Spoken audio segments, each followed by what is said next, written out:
అయ్యో అయ్యో అయ్యో బీఆర్ఎస్ నుంచి గెలిచి కాంగ్రెస్ కండుగా కప్పుకున్న ఎమ్మెల్యే పరిస్థితి దాల్చుకుంటేనే నవ్వాలను పాపమనాలను బాధపడాలను అర్థమే అయితలేదులా వాళ్ళ పరిస్థితి గట్లున్నది. అప్పుడేమో రేవంత్ సార్ను కలిసిరు, కాంగ్రెస్ కండువాలు కప్పుకున్నారు. ఇక కోర్టుల కేసులు నడుస్తుంటేనేమో మేము కాంగ్రెస్లో చేరనే లేదు, ఏడుండాలను గాన్నే ఉన్నామని ముచ్చట్టు చెప్పిరు. అందుకే బీఆర్ఎస్ కార్యకర్తలు ఏం చేసిరు ఎరికేనా చూడుదు మీరే. అయితే మొన్న కేటీఆర్ సారు యాదాద్రి భువనగిరి జిల్లాలో ఒక కథ చెప్పిండు కదా.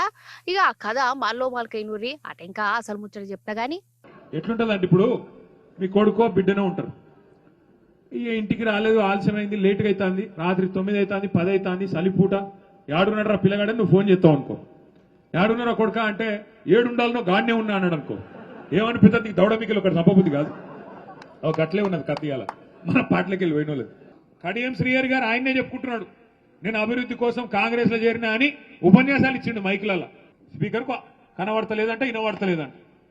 స్పీకర్ గారేమో ముఖ్యమంత్రి ఏం చెప్తే అది ఆయన చేస్తా ఉన్నాడు. 75 ఏళ్ళకి వచ్చిండు పోచారం శ్రీనివాసరెడ్డి. ఏం రోగమైనా నాకు అర్థం కాదు ఈ వయసులో. ఓసారి స్పీకర్, ఓసారి మంత్రి, ఇంకేం చేస్తాడు కేసీఆర్? నీకు సిగ్గు లేకుండా కాంగ్రెస్ లో చేరి ఇలా ముఖం ఎక్కడ పెట్టుకోనా తెలియక కాంగ్రెస్ లో దిక్కు కూర్చున్నాడు. ఏది ఆ అసెంబ్లీలో కూర్చుంటే మొన్న స్పీకర్ ముంగట మనోళ్ళు అడిగిరట, మరి నువ్వు మా ఓన్ అయితే గట్టెందుకు కూర్చున్నావా? బాత్రూమ్ దగ్గర ఉంది, జల్లి పోయేది ఉంటది.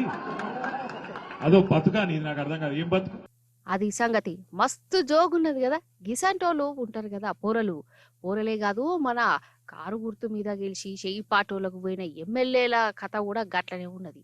అయితే ఏడ ఎమ్మెల్యే పదవి పోతుందో అని మన కడియం శ్రీహరి సారు ఈ నడమ ఏమంటుండోల్లా, నేను చెయ్యి పార్టీలో సిరికే గాలే, బీఆర్ఎస్ లోనే ఉన్నా, ఏడున్నాళ్ళు గానే ఉన్నా అని చెప్పుకొచ్చిండు కదా. చెయ్యి పార్టీలో లేడంటే బీఆర్ఎస్ లోనే ఉన్నాడా అన్నట్టు సార్ సిద్ధాంతం ప్రకారం.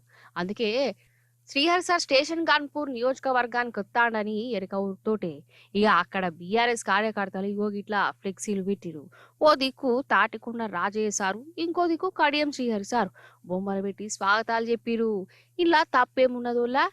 కానీ శ్రీహరి సార్కు కోపం బాగానే వచ్చిందోలా. మరి ఎందుకు వచ్చిందో సార్కే తెలవాలే. స్పీకర్ సార్ అడుగుతేనేమో నేను బీఆర్ఎస్ లోనే ఉన్నా అంటాడు. సరే బీఆర్ఎస్ లోనే ఉన్నావు కదా అని బీఆర్ఎస్ పోస్టర్ల బొమ్మ పెడితేనేమో సార్కు ఎటమటం అవుతున్నది.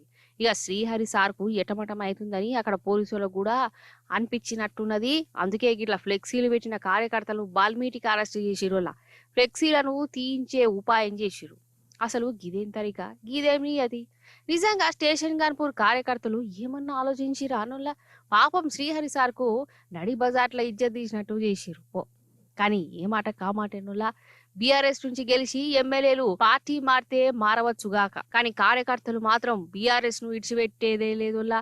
కష్టపడి గెలుచుకున్న లీడరు ఆఖరికి కండువా మార్చినా వీళ్ళు మాత్రం గులాబీ జెండాను ఇడిచిపెట్టలే. ఇది బీఆర్ఎస్ బలం అంటే, ఇది కారు పార్టీ బలగం. జై తెలంగాణ, జై తెలంగాణ, జై తెలంగాణ, జై తెలంగాణ.